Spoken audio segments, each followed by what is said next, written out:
You wake up and the first thing you do is reach for your phone. You haven't even opened your eyes yet. Your body is horizontal. Your mind is barely conscious. And yet something in you is already scanning for threats, signals, news, any sign that the world has changed while you were asleep. That urge, that pull feels modern. It feels like a you problem, but it isn't. It is one of the oldest things about you. Your brain is not a modern machine running ancient software.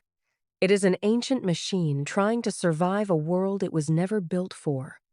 And the gap between what your brain expects and what your life actually looks like is the source of almost every restless, irrational, exhausting thing you do. Here is what nobody told you. The brain inside your skull was shaped almost entirely during a period of human history that ended roughly 10,000 years ago.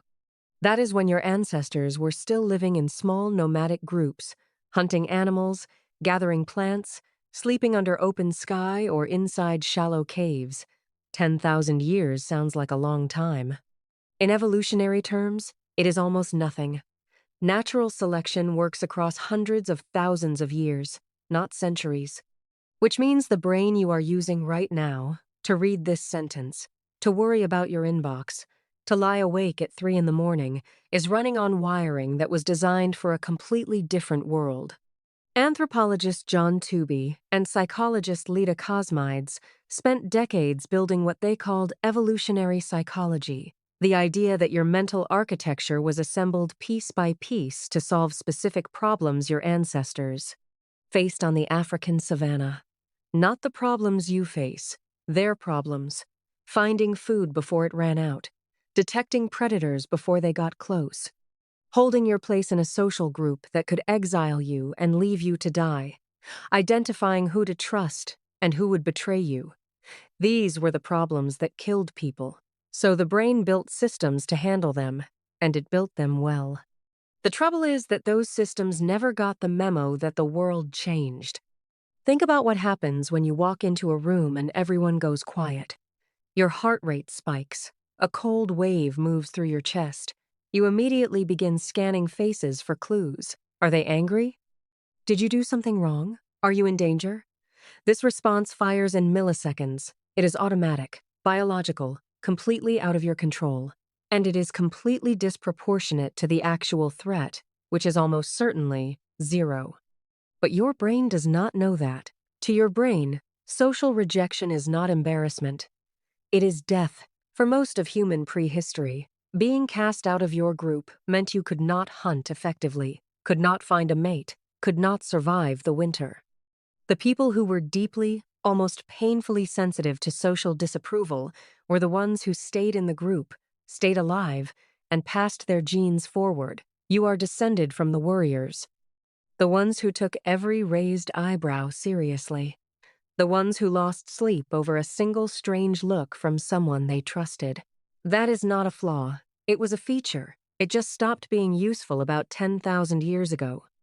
Neuroscientist Lisa Feldman Barrett has spent years studying how the brain constructs emotion.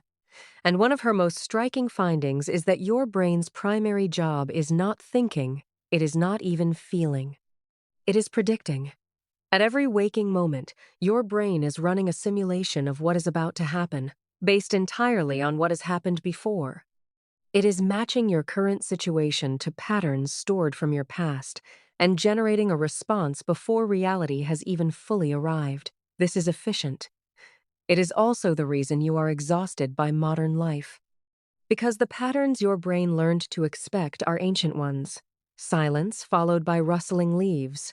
A group member who suddenly stops making eye contact. Food that is easy to get right now, because easy food will not always be available. Your brain is constantly preparing for a world where scarcity is normal and danger is sudden, and status shifts can happen in an instant. And it is preparing for that world while you sit in a temperature-controlled room with a guaranteed food supply and no predators within 100 miles.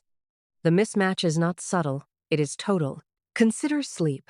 In the modern world, you know that 7 or 8 hours of uninterrupted rest is good for you. The science is unambiguous on this.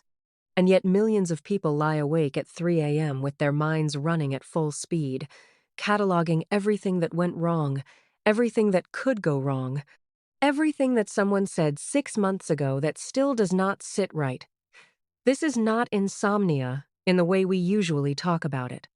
Researcher Jerome Siegel studied the sleeping patterns of 3 contemporary hunter-gatherer societies, the Hadza of Tanzania, the San of Namibia, and the Tsimane of Bolivia, and found that none of them slept in long, uninterrupted stretches. They woke in the night, they moved, they talked quietly, they watched the fire. They slept in 2 phases, with a period of quiet wakefulness in between. Your 3 a.m. wake-up might not be broken. It might be exactly what your brain was designed to do. Or, take the way you think about strangers. Research by psychologist Henri Tajfel established something called social identity theory, the finding that human beings divide the world into in-groups and out-groups almost instantly, and treat those divisions as if they are matters of survival. Your team, your country, theirs, your tribe, the other tribe. These distinctions feel real and important in a way that is hard to explain rationally, because they were real and important for most of human history. A stranger approaching your camp was not a networking opportunity. A stranger was an unknown variable, and unknown variables on the savannah had a documented tendency to kill you. You have inherited that suspicion. And it does not matter how many times you remind yourself that the world is different now. The brain does not update through reminders.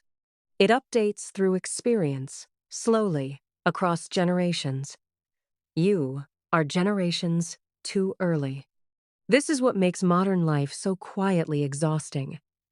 You are not just tired from your schedule.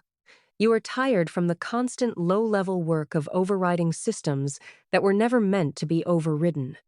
Every time you stay calm in a difficult meeting, your brain wanted to run. Every time you delay a meal, even though food is available, you are working against a system that screams to eat now because later is not guaranteed.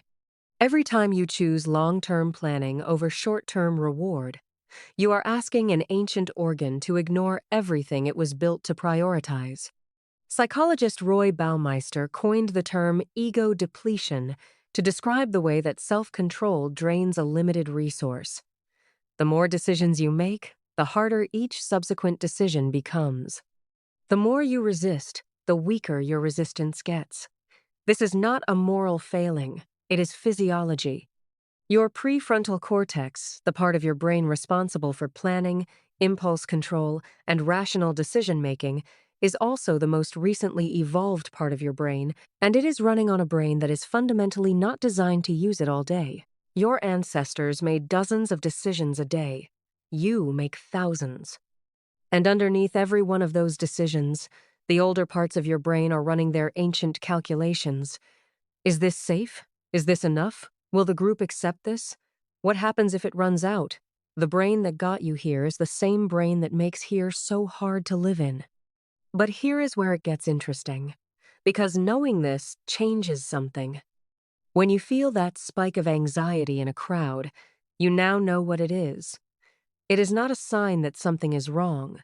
It is a very old system doing its very old job in the wrong century. When you feel the pull to check your phone the moment you wake up, that is your threat detection system scanning the perimeter, looking for information that might keep you alive. When you feel a flash of anger at someone who broke a social rule, that is your group cohesion wiring firing exactly as designed. You cannot turn these systems off, but you can stop being surprised by them. The most useful thing evolutionary psychology ever produced is not a treatment or a technique. It is a reframe. You are not failing at being a modern person. You are succeeding, remarkably well, at being an ancient one. Your brain is doing everything right. It is just doing it in a world it was not designed for, with stakes it cannot correctly calibrate, and threats that no longer exist. You reach for your phone the moment you wake up. That urge is not a you problem. It is a 100,000-year-old problem. And now that you know where it comes from, you can decide just for a moment to put the phone down and let your ancient brain catch up to the world it somehow, against all odds, managed to build.